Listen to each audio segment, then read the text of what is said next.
Hi! Hi people, this is your girl Betha Ikia Asari. So we are keeping it real when it comes to the life of international students. Today I am going to interview an amazing, intelligent, smart, pretty girl. She has been through it and she has survived all the way from India. Let's welcome Deepa. Very nice. Deepa what? Khatri. Khatri. Hi, Pratha. How's it going? What's the meaning of your name? It basically means little light. Little light. Oh, amazing. You know, I don't know if you heard about the Festival of Lights in India called Deepavali. It's one of the biggest festivals. That's where my name comes from. Deepavali, Deepali, Deepa. Deepa. Oh, okay. How do you say welcome in your land? How do you say welcome? Welcome. Padharo. Padharo? That's my regional way of saying. Where I come from, the state, they say Padharo sa. Padharo sa. Okay. Deepa Padharo sa. Thank you. Welcome to the show. How has life been? What's life been? Life has been full of ups and downs, and 2020 has been just like crazy, but no complaints. It's been a good summer. Amazing. Okay. So Deepa, tell me a little bit about yourself. I know you to be my classmate. We took some classes together, but how did it all start? Like from India to the United States, how did it start? Okay, so it's a long story, but I'll try to keep it short. So I was born and raised in this city called Jaipur. It's called the Pink City in India, and I went to school there. I did my university there, and I did my bachelor's in science because I was very interested to know about plants and animals, and I wanted to be that journalist, you see on Discovery Channel with a camera, out in the jungles in Africa. That's what I wanted to do. Oh, wow. But I really did not know how. So all I could think was that let me go and study science, I didn't want to be a doctor because it needed 10 years of studying and even more throughout their life. But then I was like, okay, maybe let me do bachelor's. But within my first year of my graduation, I volunteered for this youth leadership organization that gave me a chance to kind of work with my local companies, NGOs, young people, facilitate intercultural exchange, and I loved it. And that was great. I mean, I completely deviated from science to development sector, which was, there's changing the world and doing something good, bigger than yourself, and also finding myself in the process was something that I loved. So yeah, I started working there, and then after I finished my my degree, I got an opportunity to work full-time in Mauritius for the same organization. Wow, so that was my first time on plane, first time to a country abroad, and first time living away from my home. 17, I decided to go to Germany. I worked with PwC. I liked it, but it wasn't my thing. So I backpacked around Europe for 2 months and then went back home. That is when I decided to do my master's, because I had been thinking about doing master's for a long time, but I kept putting it aside because I felt, oh my God, nobody's going to give me a scholarship because of my academic grades. I didn't look at the experience that I had gathered, in over the years. And also I was very worried about the money that it will, No. Exactly, So that's why I kept putting it aside. But then in 2017, when I went back home, I had the time, I had the energy. So I was doing some projects at home, and I was also, I started the process of, looking into universities, finding the courses, applying for scholarships. That got me here in 2019. Oh, wow. Yeah. Okay, so what program are you reading now? I'm in a dual degree course, which is, I'm doing an MA in Sustainable International Development and an MS in Global Health Policy. Oh, wow. Okay, so before you came here, what percentage did you get? Did you get full scholarship, half scholarship? How was it like? So when I first applied, I only applied for one degree. It was a fast track course, which I could do in 1 year. So I was offered a 60% scholarship, but I had done a bit of negotiation. So it was a back and forth, and finally they offered me 70, and they said they cannot offer me more than that. And so I accepted it. Wow. Okay, so actually in the US, if you want to do a 1 year course, it's possible, right? Oh yes, it is possible. There are many. People usually think US is actually 2 years, and maybe Europe is usually do 1 year, but US is 2 years. Oh no, I think it's a trend now. There are if you have gathered some years of experience, then they are shortening the processes and they are making a fast track learning experience for you. Oh, that's cool. That's cool. So you had 60% or? I had 60% and they increased it to 70%. So I'm on a 70% scholarship now. Oh wow. Okay. So with 70%, how was your visa process like? How was it? Like how was your preparation like, and your interview day? How was it like? What were some of the questions? In terms of the visa, I think I didn't have to worry much because the university, once you get accepted, they give you all the official documents that you need before you go to the visa office, right? So I had all those documents in place. I had to organize my finances. You know, you have to show that how would you support yourself. So I had to organize. I got my brother's, bank statements and my father's bank statements, and that's how I compiled everything. And it was a pretty smooth process for me because, you know, in India, the US Embassy is huge. Wow. So there's a lot of people applying every day. I think there must be like thousands of people applying every single day. So they keep the process very crisp, to the point. You can't even fix up an appointment if you don't have all the documents ready, signed on the system. So it's a pretty smooth process, which is already done. When I went there, the lady was pretty nice. She asked me, why did you choose Brandeis? I said, because they offered me a scholarship. I got an offer from UPenn as well, but I couldn't take it. She was like, good choice. You don't want to be buried in, student loans. And I was like, okay, yeah. And then she asked me, who's going to support you? I told them they. And then she just told me all the best and approved my visa. Oh, that's great. Wow. So that was very fast. So that was last year, August, right? Last year, August. And most of the times, I would say, Bertha, in any country, most countries, as much as I know, if you have the right documentation and you get accepted, visa usually is not an issue unless you're in a politically unstable situation or a country. Most of the times, once you get acceptance, it's the university who will give you the documents and visa process gets smooth. In our country, it's about the documents and also about your confidence and how you answer your questions. Don't go beating about the bush. Don't go acting so timid because there are lots of people in the queue and you can't be going scratching your head. So I remember one guy, they asked him a question of why he wants to go and study in abroad. He said, thank you very much for the question once again. I mean, see, I think it's about some people get very nervous. I know. Yeah. So for them, it could be they can practice it, but otherwise it's a straightforward process. Wow. They do reject applications. Don't get me wrong. I mean, like they might, but it depends on the strength of your overall application. Of course, how you look there. If you look completely absurd for the, the visa that you are applying for, or you look suspicious, they might have questions which are not usual, or they might reject it. I remember I was in a line and somebody got rejected and I was like, what the hell? It does put the pressure on you, but you just have to go and do your thing. You're going to study, you got accepted, and here are the documents. It's a simple process. Don't complicate it. Okay, Yeah. Thank you. Okay, so I know that most universities in the United States take GRE and all that. How was your process? Did they accept GRE? Is it even true that all schools like in US accept GRE? Every school take GRE for all the courses and all that?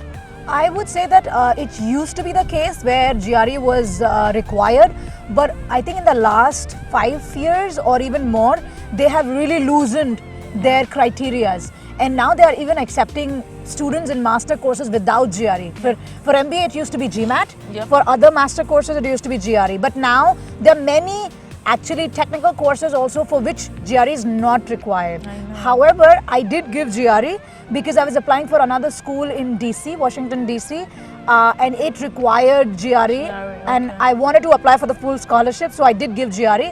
But when I applied in Brandeis, I wasn't required to give GRE. Wow, okay. So guys out there, whoever is watching, you don't have to pay those $250 and prepare for GRE. You can still apply. Just go online and look out. Even right now in COVID crisis, there's been a lot of schools that have waived their GRE. Even Brandeis, one of their great courses is business analytics. I mean, one great course that we really wanted to do it, but the time frame, I didn't see it. They don't require GRE. They now require your experience. So gather some experience. And also one thing I want to find out, how, I checked and I realized Brandeis acceptance rate is like 32, meaning that, for 100 people, they would accept like 32 people.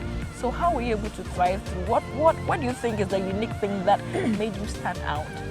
Okay, I think definitely not my academics, because in my bachelor's I scored 52%, which is, I'm really not proud of that, of the grade that I got, but I kind of started working, at that time, and I gathered a lot of work experience. I have a lot of international experience. I worked with some, cool international organizations.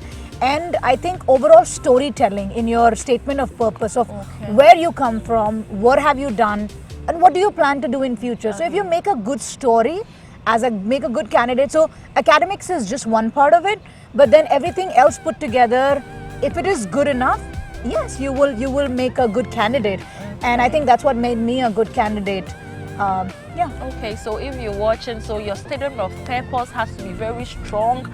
Structure it so that they know what you really want to do. As in, how did you start? Tell the story. Maybe what even drive you to start what you want to do, or why you want to pursue. And maybe you could talk about the school. So it's all good to read more about the school too, and what you want to do in the future, right? Yep. Okay, so fast forward, you come to Brandeis, you come to America. I know it wasn't your first time here, right? Yeah, it was my second time. I have lived here. Oh, okay. Before. Oh, right. 1 year I lived here. Oh, okay, that's good. Okay, so you come here. Were you expecting that things will really fall in place? Everyone knew that. I mean, America is America, land of opportunities and all that. How was the job search like? I didn't know. I thought that when I come to school, jobs are here. You get your social, like the school give you the social security. You get a job, you start working in 40 hours. Before coming in the plane, I was checking how much the pay rate was like. I was calculating that, every day I'll make this money. And I knew that, okay, every week I'll make 100 or 500. So I was just calculating, and I came, I'm like, no, it's crazy. How was yours like? Honestly, Bertha, like you said, like for me, it was not the first time I was living abroad. I've been living abroad for a long time. So those were not the areas of challenges for me. For me, the hard part was I come from a very modest family. So I had to take care of my living here by myself. My father took a loan and paid the rest of the 30% tuition fee, but I had to figure out a way to survive here, to pay for my accommodation, my food and transportation and other small, things. And anybody who has been to US and in Boston area, it's really expensive to live here. Your cost of living is approximately 800 to 1,000, you know. Yeah. I remember you telling me, you thought the room would be $350 a month. No, I'm sorry. The first room I paid for was $800. Crazy. And utilities. Yes. So by the time you're getting to 1,000, it's... Oh, yes. So, I mean, when I first came here, the first thing in my mind was that I need to get a social security number and I need to get a student on campus job. And it's not easy, by the way. And that thing is tricky. How are you able to get yourself? Because, if you don't have an offer letter, you can't apply to get a social. And there were no jobs too. So how did you make it? See, that's the thing. It was crazy. And I was so stressed when I first came here, because some people said that in order to apply for the social security number, you need to have a job. If you go to a job, if you don't have a social security number, then they don't give you that. I was like, what do I need to get first? This is like a chicken and an egg thing. What do I do? So what I personally did, I spoke to any person that I found, at the GSA, rooms and anywhere. Like I found these seniors and I was like, how did you get your job? What would you suggest? I literally kind of stalked everybody and asked all the questions, because it was very important for me, Bertha. I would exhaust my money. I just got very little money, and then I knew this was important. So I asked a lot of questions, and through the questions, everybody told me that, Deepa, the easiest way to get a job is go to the dining, because they don't have a specific interview, a job description. So Dinora is this really amazing lady. If she has shifts available, she would give it to you, and she would sign those papers that will help you to get your social security number. I went to her, and most of the students had some people they knew, so they knew their way inside. So they already had gotten jobs. When I went to Dinora, she was like, I don't have any more shifts. I had to beg to her like so many times. I was like, Dinora, any shift, any work, cleaning, anything, I would do anything, any hours. After telling her 4 times, she told me, there is this odd shift. Can you work from 9 in the night to 3 in the morning? I was like, I'll take anything. 9 p.m. to 3 a.m. 3 a.m. So I was like, I'll take that shift because I need it. And yeah, so that's how I got my first job. It's hard, but definitely not impossible. You just have to ask, don't shy away Ask for help. One thing I know about the United States, if you really want to get help, if you really want to thrive, you have to be open-minded. Don't call yourself and be like, I'm shy, I don't think maybe people want to like. Keep asking. They will reject you, but you have to keep asking. Yeah. You have to really keep asking. So fast forward, okay, so when you were coming, you know, there are clubs and organizations and programs and all that. When I was coming, I checked the website. I was like, well, I'll join the music, I'll join photography, I'll join media, I'll join. Of course, yeah. But I came, I realized, I mean, the semester was going, I wasn't even getting time. I was so busy. I don't know about you. Are you able to join some programs, attend conferences, go to where you want to go and all that? Honestly speaking, that's what I thought. I would be like, whoa, universities are such amazing places. There are like clubs of tap dancing, to this social leadership, to this environmental group, you know, everything basically. And I thought I would want to participate in many of them. But honestly speaking, during the coursework, the classes, and to do the on-campus jobs, my focus was I was very clear. The most important thing for me is to survive, then I can do anything else.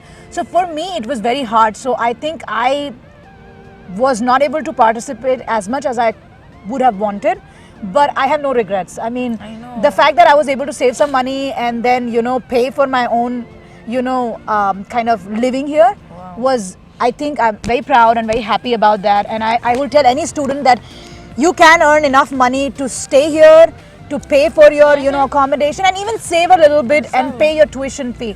So if that is something that you're worried about, you know, you just have to figure out your finances for your visa. Once you come here, there are a lot of student jobs. Initially, it gets hard, but there are jobs here. Thank you so much, Deepa. So fast forward now, COVID is in. Are you how many, like, apart from the library and then I know you work in the library, I know you work in the canteen, you do 2 jobs right now. So what else do you do? As part of my course, it was also mandatory for me to do an internship. So I'm working with the Global Health Institute. It's an internship for 8 weeks, and so that's my 3rd job. So you do...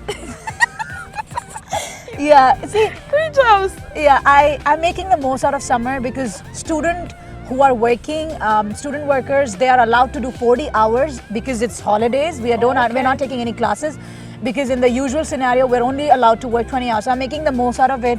It sounds too much, 3 jobs, but guys, it's just like I do 4-5 hours, you know, in one day. In education abroad, you think it's really worth it compared to your education in India? Like, what is the difference? What do you think are some of the pros and cons? Like, what are some good sides, and even if there are some bad sides at all? I would say that, education is important for sure, overall.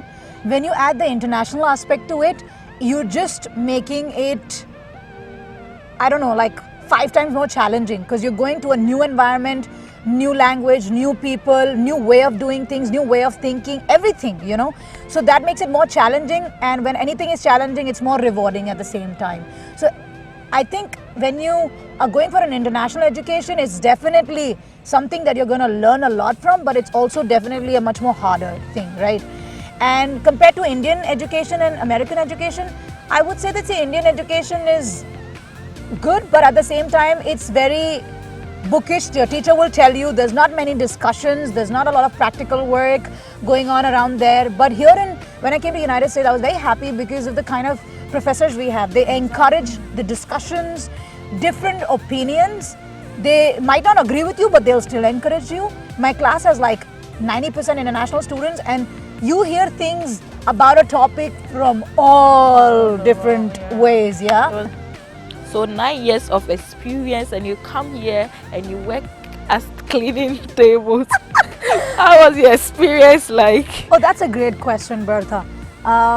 See, I think I come from a very modest family, so I always knew that you had to work hard, and if you work hard, if you're simple, if you're genuine, you would be able to figure out your way, and you can pretty much achieve anything. I had a little tear and I was like, what the hell am I doing here, you know? But it goes away very instantly. That feeling does come, it doesn't stop you, it just makes you more humble, and you kind of have more respect for anybody who does more physical work. You know, people are usually scared of applying to the United States. Like, they are scared of applying to schools. They know that the processes, sometimes when you open, you know, when I started applying, I opened an application, I say, fill this, fill that, fill this, type this. I'm like, no, I open, I close, and then the funding, you look at the amount, you're like $80,000. I'm like, no, where would I get the money? So someone is watching, someone is scared, the person wants to apply, they don't know what to do, they are confused, the process, the funding. What do you have to tell people out there? I know, Bertha, I've gone through all of the shit that you just said. And I think one main thing that we all need to be very clear on, you don't have to worry about the money, that's a secondary part. First of all, do you have the acceptance letter? Did you get admitted to a college that you're worrying about the finances? No, right? So your job right now is to figure out what are the colleges, which courses do you want to apply, hit the apply button, and if you get accepted, then you start thinking about where you will arrange the money from. Because I wasted good 5-6 years thinking about, I don't have that kind of money to go for that kind of education. And I kept putting it down, and finally I did it. Like, I figured out a way to do it, and I'm here, and I'm thriving, I'm all good. And I didn't take a crazy student loan back home and I will be buried in debt for years. No, I didn't do that. So it is very possible. So put the finance part aside.